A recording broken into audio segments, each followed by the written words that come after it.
तमाम रिसर्च एजेंसियों के अनुमान को गलत साबित करते हुए बीते साल भारतीय अर्थव्यवस्था ने शानदार प्रदर्शन किया है। एनएसओ के जारी किए गए आंकड़ों के मुताबिक 2021-22 में 8.7% विकास दर के साथ भारत दुनिया में सबसे तेज गति से बढ़ने वाली इकोनॉमी बन गया है। 2021-22 की चौथी तिमाही में भी विकास दर अनुमान से ज्यादा 4.1% रही। जनवरी मार्च के दौरान ओमिक्रॉन और रूस यूक्रेन युद्ध के असर से विकास दर कम रहने का अनुमान लगाया जा रहा था, लेकिन पूंजीगत खर्च और निर्यात के अच्छे प्रदर्शन से अर्थव्यवस्था में मजबूती कायम रही। आंकड़ों में चौथी तिमाही की विकास दर भले ही तीसरी तिमाही से कम नजर आए, लेकिन अक्टूबर-दिसंबर में 5.4% विकास दर के बावजूद जीडीपी 38.21 लाख करोड़ रुपए थी, जबकि जनवरी-मार्च में ये 4.1% से बढ़ने के बाद 40.78 लाख करोड़ पर पहुंच गई। वहीं 2020-21 की चौथी तिमाही में जीडीपी 39.18 लाख करोड़ रुपए थी। इन आंकड़ों के बाद सरकार ने देश की अर्थव्यवस्था पर भरोसा जताते हुए कहा कि बाकी देशों के मुकाबले हम बेहतर स्थिति में हैं।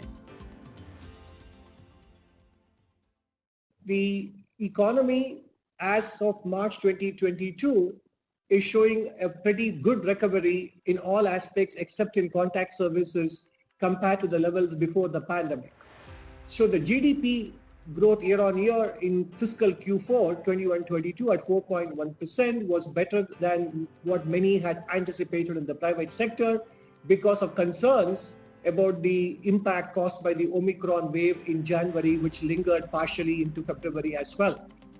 But thanks to a very robust performance by exports and government spending, the overall year-on-year GDP growth in Q4 21-22 was 4.1%.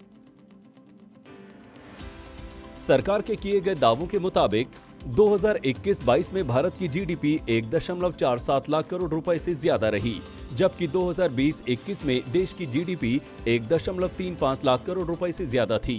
2019-20 में जीडीपी 1.45 लाख करोड़ रुपए से ज्यादा थी, यानी प्री कोविड स्तर से जीडीपी के आकार में मामूली बढ़ोतरी हुई है।